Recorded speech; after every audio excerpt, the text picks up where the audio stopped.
Hey, everything that you're taught about risk in school was wrong. Here's why. Before we begin this video, I'd love to kind of hear, what are some of the riskiest things that you're doing right now?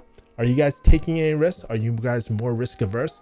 I'd love to kind of hear about your experiences with risk. Make sure to comment below. Also, like, comment, subscribe this video so I get more views and grow this channel to past 10K, bro. What's going on? It's your boy Kevin Yee, sipping on some blue Thai iced tea, unsweetened, no condensed milk because I'm intermittent fasting. Let's take a sip. And today I am actually shooting this video just because, and let me adjust this camera. And here's my pot of blue Thai iced tea. Check that out. Today I actually wanted to shoot this video because it was really interesting. Recently I was really inspired by Seth Godin. If you don't know who Seth Godin is, he's a very eccentric character. He has like yellow glasses and stuff like that, but he's really a genius when it comes to marketing. He was inducted into the Marketing Hall of Fame. I didn't even know that existed, but I thought that was pretty cool. And so I've been blogging every day, writing down my thoughts. And what was really interesting about writing down my thoughts was that, you know, even when I watch everyday YouTube videos and stuff, things hit me a lot differently. If you guys don't know, I'm actually preparing for Dan Pena's QLA seminar coming up in like 2 weeks for me. And I was watching London Real and Dan Pena talk about the different opportunities and the experiences that Brian Rose, owner of London Real, had at the seminar. And one of the really cool things that he was talking was about how he, in the past, if you don't know who Brian Rose is, he used to be an engineer. He used to do he MIT guy, he was pretty much on Wall Street for a long time, did a lot of drugs, kind of rehabbed, went on this spiritual journey.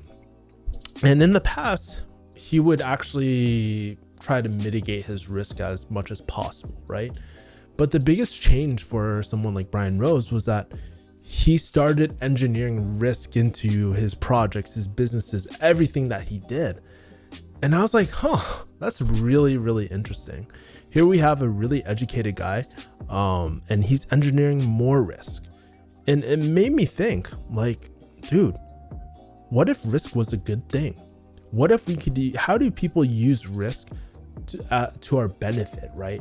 And, you know, Dan Pena, he always says, are you playing not to lose, or are you playing to win? And I think that's really interesting. And, you know, for myself, I've actually really struggled with, you know, taking risk in my life. It was one of the reasons why I was in pharmacy for so long.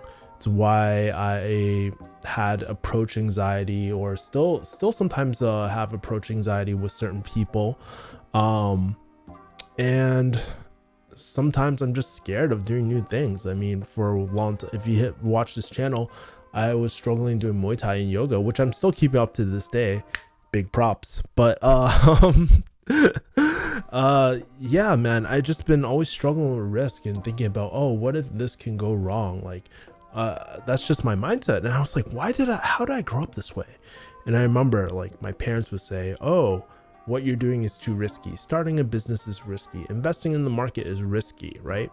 And then teachers, think about it with school. How often are we encouraged to try new things? No, if you try something new, if you do something different, then you get punished. Like, you're not rewarded for thinking outside the box. And I think that is so important and so lacking within our school system. But it makes sense, because what Seth Godin was saying was that, you know, something like school is really meant to build really great workers. It's an industrial, like old industrial, like work factory where, you know, education, you're taught to listen to someone who is above you and not to ask questions and stuff like that. So that was that it kind of made sense, and it kind of took like a lot of the fun out of my life. I feel like, you know, this risk, like perceived risk as a negative thing, is what killed my childhood.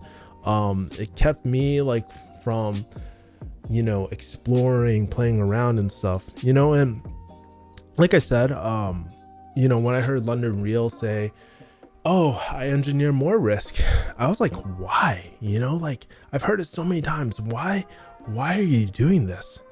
And it was really interesting. In my daily blog, I wrote something like this, right? If you think about it, things are only risky because they assume that doing a specific action or project is contingent on failure. But what if you didn't fail? And why do people fail? It's because they have the lack of accountability, skills, mentorship. Maybe they lack process, people, and the resources to help them, you know, and to that point, it's really the lack of process, the lack of these things, these key cornerstone things. I'm like in the middle brainstorming right now, trying to figure this out, but really, that lack leads to inaction, which keeps us stagnant and prevents us from doing the exact opposite of what we need to do. But what if we could be like Brian Rose and engineer more risk into equation? The truth is, risk is good because it holds us accountable. And accountability is something we lack in America and even within myself. You know, like I told you guys earlier, sometimes I'm very risk averse. I mean, it was in my profession. If you screw up with pharmacy, you could end up killing someone, right? So it has its time and place everywhere. But in our life, in our business, it's very different, right? Lack of and back to my article, lack of accountability is why we're overweight, financially broke, and why half of America is getting divorced. We get caught up with staying busy rather than productive. If we're held accountable with our actions, then we create forward momentum. The truth is, if there's no skin in the game, there's no accountability.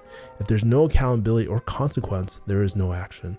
No action means no results. Simple as that. So I thought that was really profound for me.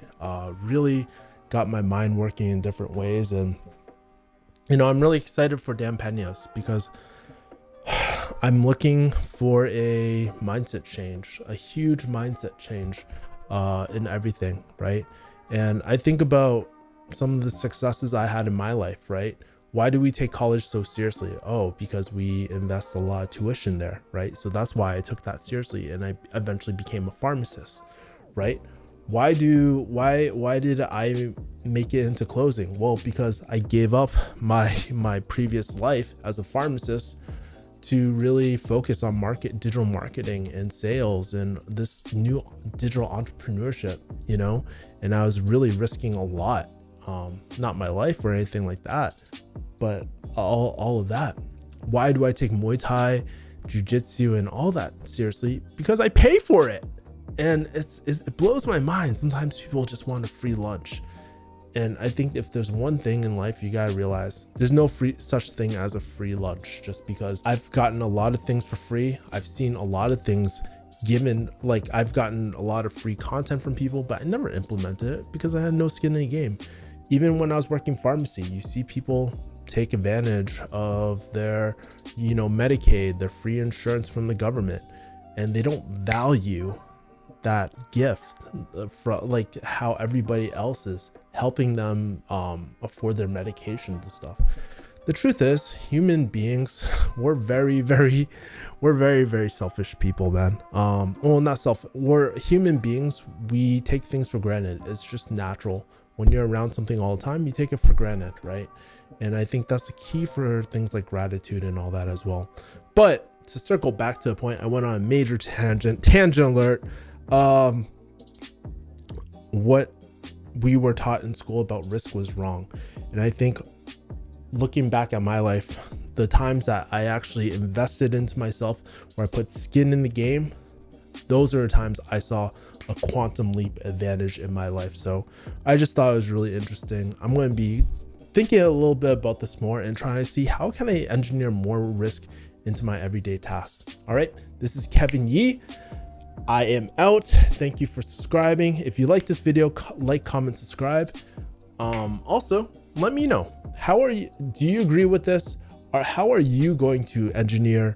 And if you do, how are you going to engineer more risk into your life? I love to hear back from you. Make sure to comment below. And Refugee Hustle Gang. Out.